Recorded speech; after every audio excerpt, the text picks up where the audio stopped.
Abraham and Lot. There's a great lesson to learn from the character of Abraham and the character of Lot. Now, I have shared before that Abraham,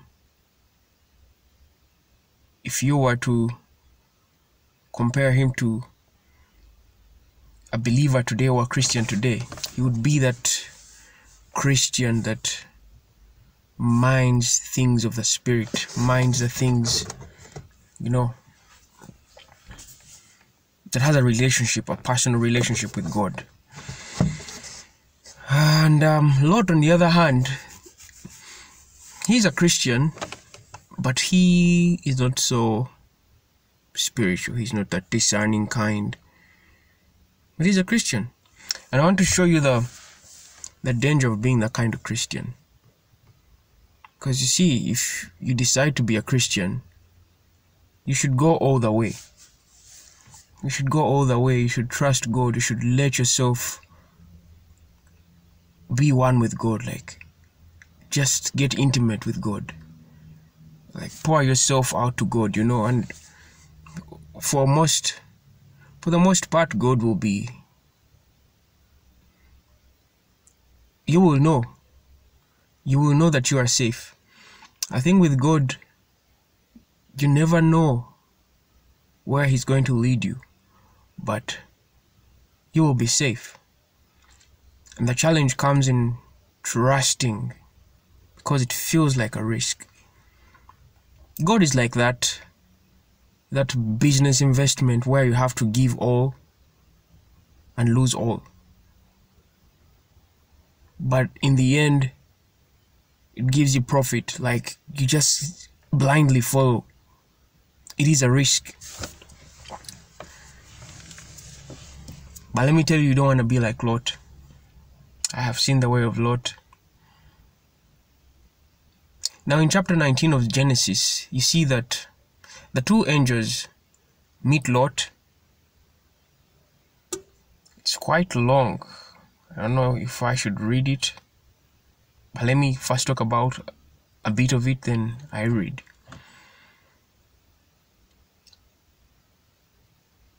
You see that Lot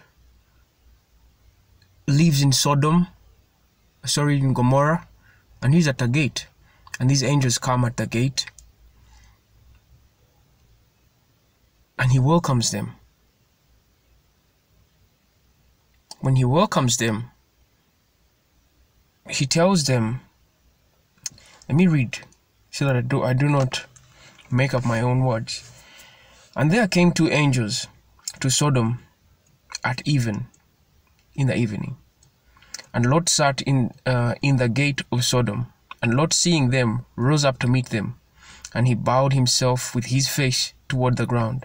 And he said, Behold, now my lords, turn in, I pray you, into your servant's house, and tarry all night, and wash your feet, and you shall rise up early, and go on your ways. And they said, Nah, but we will abide in the street all night. And he pressed upon them greatly, and they turned in unto him, and entered into his house. And he made them a feast, and did bake unleavened bread, and they did eat.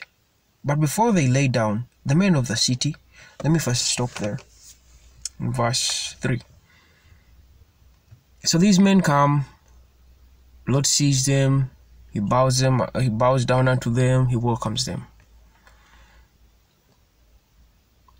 He welcomes them into his house, and they tell him, no, we will abide, we will spend our time in the streets until morning. But Lot insists, he's like, no, come to my house. They went, he prepared a meal for them. So, one might say that Lot was discerning, that he knew that these men were angels, that he knew, because he actually said, my lords.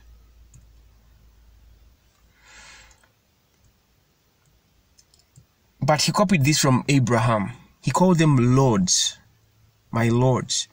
But Abraham, when he saw the three angels, he said, my Lord. he said, "My Lord," because he discerned that this is a godly encounter. This is God. He knew that these men were sent of God. Lot says, "My lords." He doesn't know. That is one thing that shows that Lot didn't know. And Lot had learnt this habit of welcoming from Abraham, because Abraham raised him, or he took him under his wing for a time after his father died. And Lot, he learnt a lot from Abraham. The mannerisms, you can see that he knelt down with his face. That Abraham, this is actual Abraham. This shows you someone who was in the care of Abraham.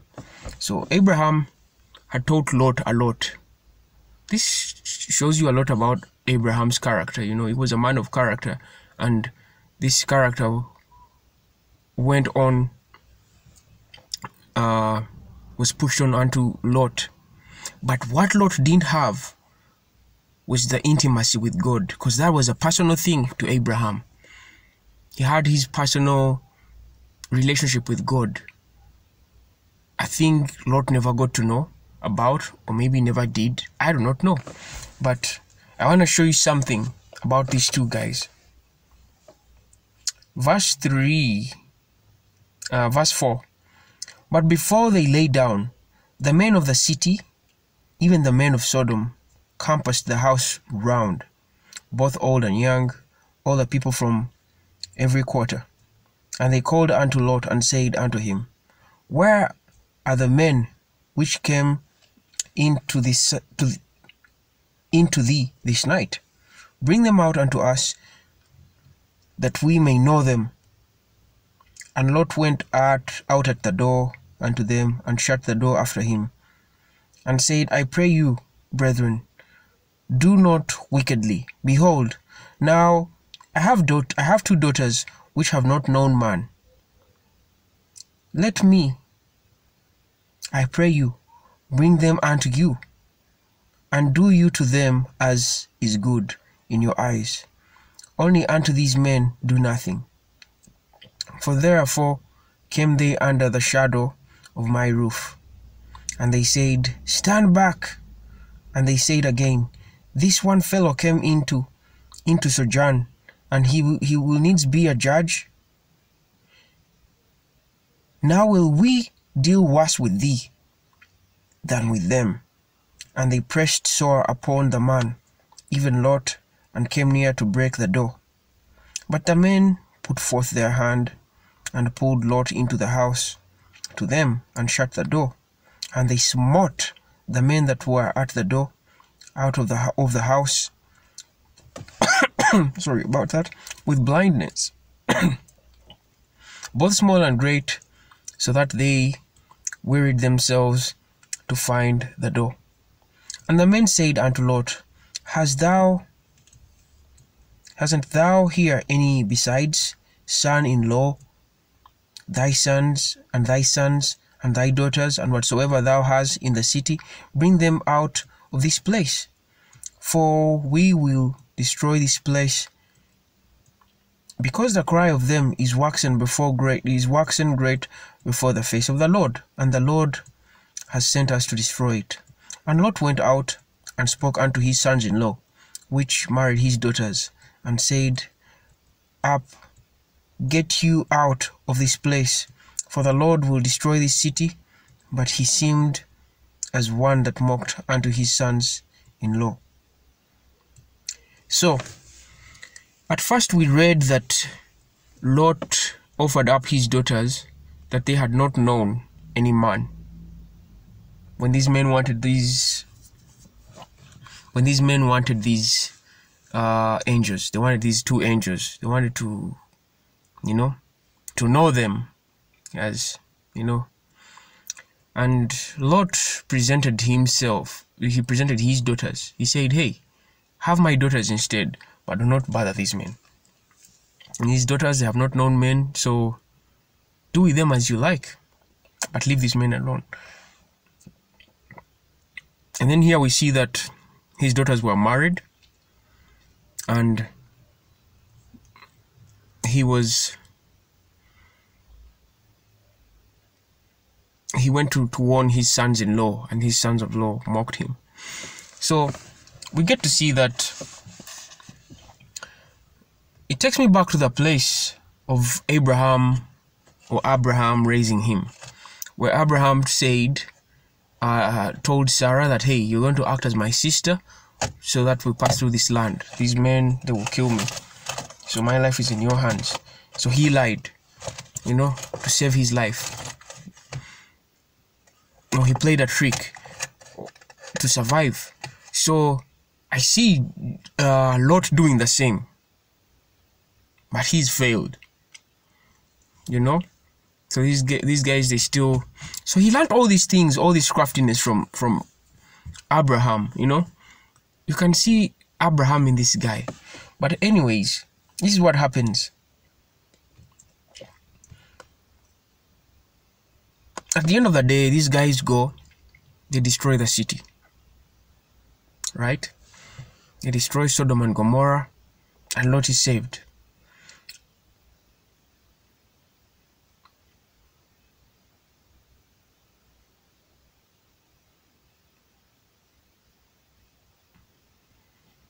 Let's read from verse 15 and see. And when the morning arose, then the angels hastened Lot, saying, Arise, take thy wife and thy 2 daughters, which are here, lest thou be consumed in the iniquity of the city. And while he lingered, the men laid hold upon his hand, and upon the hand of his wife, and upon the hand of his 2 daughters, the Lord being merciful unto him. And they brought him forth, and set him without the city. And it came to pass, when they had brought them forth abroad, that he said, Escape.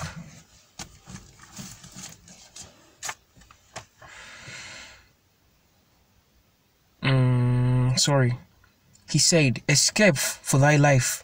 Look not behind thee, neither stay thou in all the plain. Escape the mountain, lest thou be consumed. And Lot said unto them, Oh, not so, my Lord. Behold now, thy servant has found grace in thy sight, and thou hast magnified thy mercy, which thou hast showed unto me in saving my life. And I cannot escape to the mountain, lest some evil take me, and I die. Behold, now, this city is near to flee unto, and it is a little one. Or let me escape there. It is not a little one. Is it not a little one? And my soul shall live. And he said unto him, See, I have accepted thee concerning this thing also, that I will not overthrow this city for thee which thou hast spoken. Haste thee, escape here, for I cannot do anything till thou be come there. Therefore the name of the city was called Zoar. The sun was risen upon the earth when Lot entered into Zoar. Then the Lord rained upon Sodom and upon Gomorrah brimstone and fire from the Lord out of heaven. And he overthrew those cities and all the plain and all the inhabitants of the cities and that which grew upon the ground. But his wife looked back from behind him, and she became a pillar of salt. So we see that the angels, they save Lot. They take him out of the city with his wife and 2 daughters. That is interesting. But you wonder, Lot was a Christian, and he had gotten great increase from when he separated from Egypt, when he separated with Abraham. And here it's not talked about. It was only his life and the life of his daughters and wife that they ran away with, It's not talk about his cattle or his possessions or anything. And the other thing is, we see that Abraham was more blessed. He was more increasing intimacy with God. And Lot didn't have this intimacy with God. So he wasn't protected. Even his own staff wasn't protected. Even pleading for him, it was Abraham that pleaded for him, that bargained with God. You know that, hey, if you find 5 righteous people, you know, until he bargained, until Lot was saved, you know. And then, oh God, this is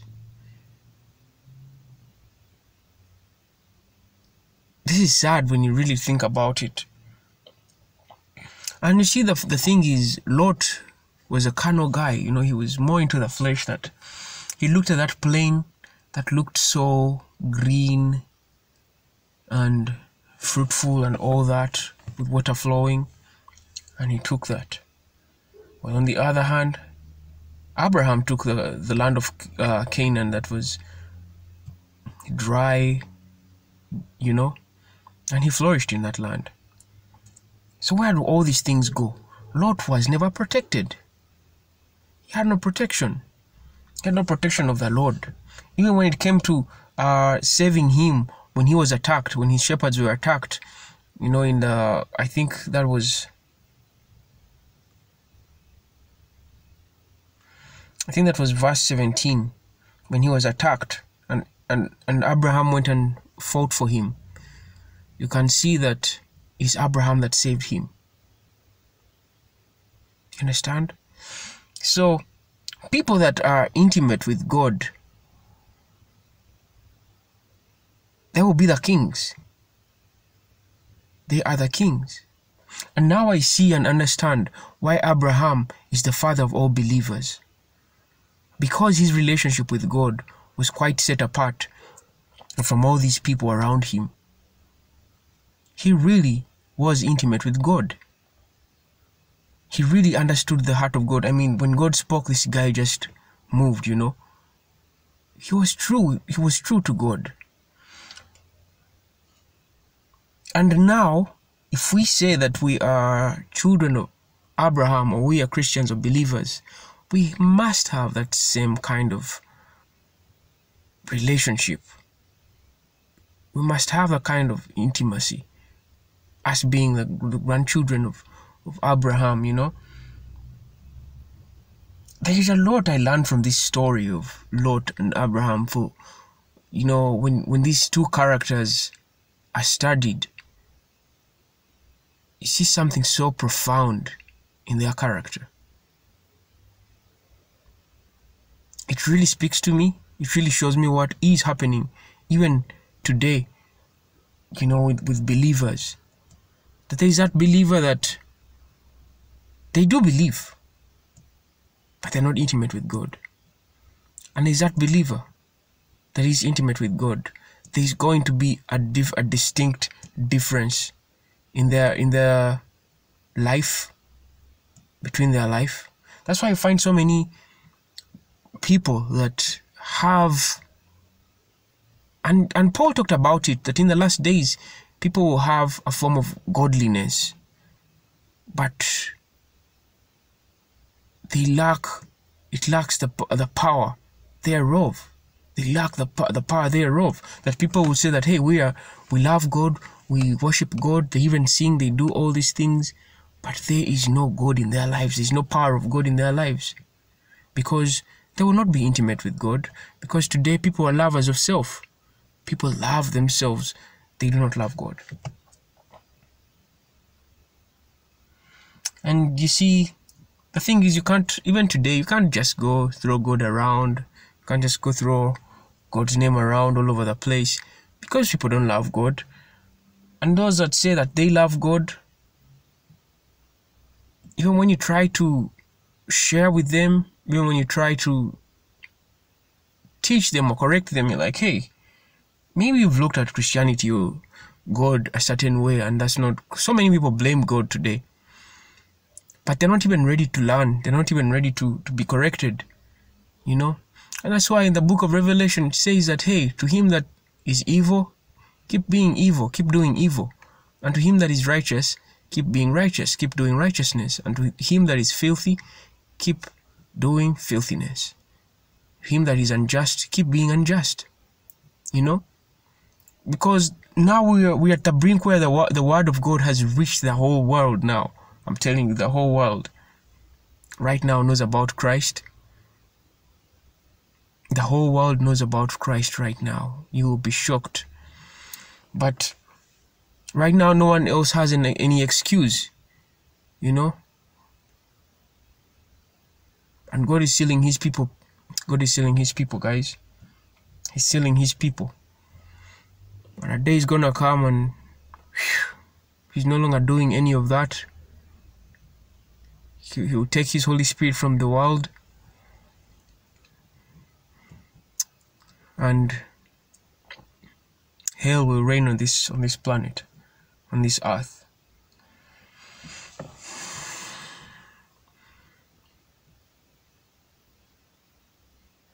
These things, they should teach us, they should help us understand the kind of people that God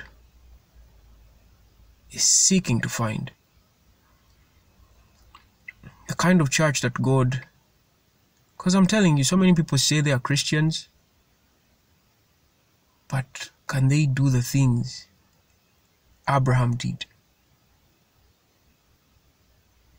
When they're going to get that new job, do they even seek God? When they have a health complication, do they just run straight to hospital? Or do they sit down and speak to their God and they're like, Lord, do they even hear back from God? Because there's people that speak, but they do not hear God. They do not give him time. Now I'll tell you why that happens. It's because you do not wait to hear from God. And you do not give him time. Because if you really impress God and you give him time, he will come down and speak to you. God is not selfish. And he's willing, he's waiting for us to do that. But today, you find us doing all kinds of things in our free time. Hey, let me go do this. Let me go do that. I mean, it's what makes me happy. People have programs to go do than seek God. Well, the truth is, what we do with our life, it is our own will. We have the right to do that. Even God has a right to choose whom he wants to appear to, whom he wants to bless, whom he wants to, you know. He has a right to go and meet those that seek him.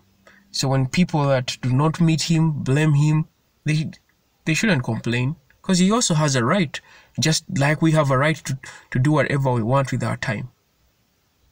Because if people complain and they say that, no, I have a right to watch whatever kind of entertainment I want, I have a right to listen to whatever I want a right to listen to whatever kind of music I want, I have a right to spend my money anyhow, you know. And they are right. Even God, he has a right to choose whom will make it to his heaven. You know, as we start fighting for rights, we should remember that God also has that right, you know.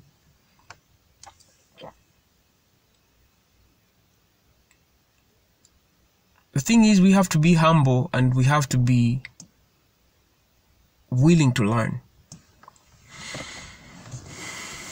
There's something I tried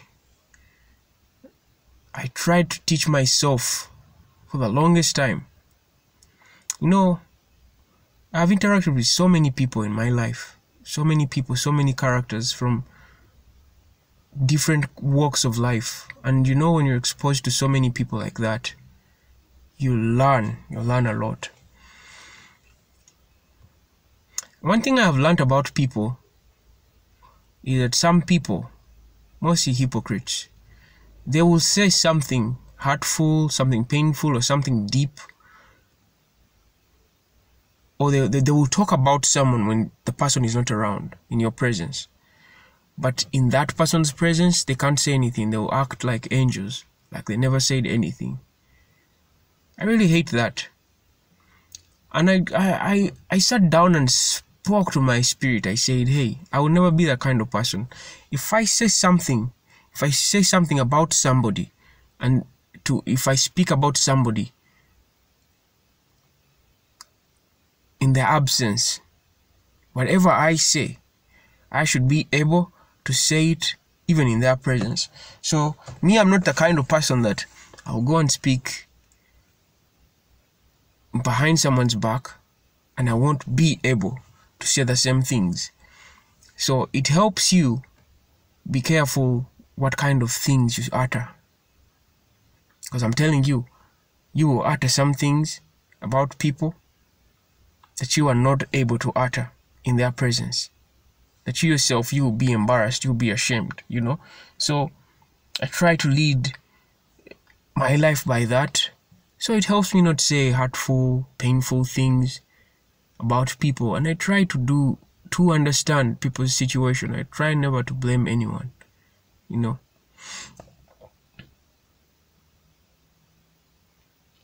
And to attain that kind of character,